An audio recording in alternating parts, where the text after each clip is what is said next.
এখনো খাদিজা কি করবেন, এখনো তার নিয়ন্ত্রণে খাদিজা দেখে নিচ্ছেন চমৎকার ভাবে।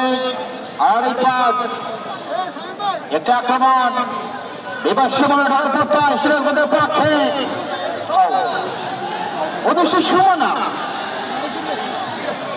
অবশ্যই ক্লিয়ার করা হয়েছে, সহজে মাঠের বাইরে চলে গেল।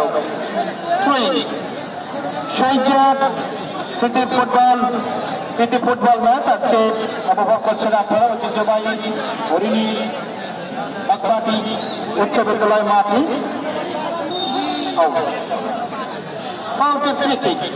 প্রধান রেফারি লালন অবশ্য বাসী বাইরে জানিয়ে দিলেন বাবাজি বিধি সম্পন্ন হল ফাউলের ফ্রি কিক।